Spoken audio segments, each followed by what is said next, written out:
Romantic হবেন স্ত্রীর সাথে। বিশ্বনবী মায়ের সাথে দৌড়াদৌড়ি করতেন রাতে। সহিহ হাদিস।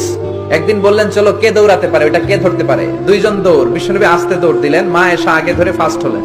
ওমিয়া বিশ্বনবী যদি জোরসে দৌড় দেয়, পৃথিবীর কোনো পালোয়ান নবীর সাথে দৌড়ায় পারে?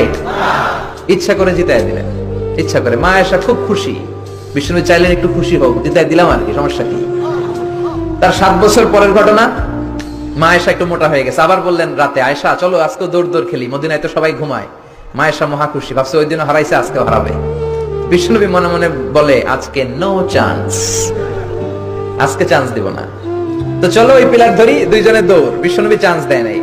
সাহাবারা বলতেন বিশ্বনবী যদি ঘোড়া হাঁকাতেন, জোরে ঘোড়া হাঁকালে 1-2 মিনিটের ব্যবধানে সাহাবারা বলতেন আমাদের ঘোড়াগুলো পিছনে থাকতো, সামনে দেখতাম আমরা শুধু ধোঁয়া আর ধোঁয়া। বিশ্বনবী ওনার ঘোড়া নিয়ে যে কয় মাইল সামনে চলে গেছে আমরা নিজেরাও জানি না।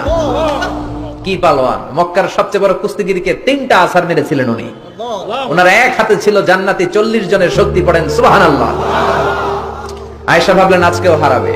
বিশ্বনবী মনে মনে বলে কি, নো চান্স, চলো দেই দৌড়। আজকে বিশ্বনবী চান্স দিলেন না, দৌড়ে আগে ধরে ফেললেন। মা আয়েশা রেগে আছে, হায় হায় পারলাম না। মহিলা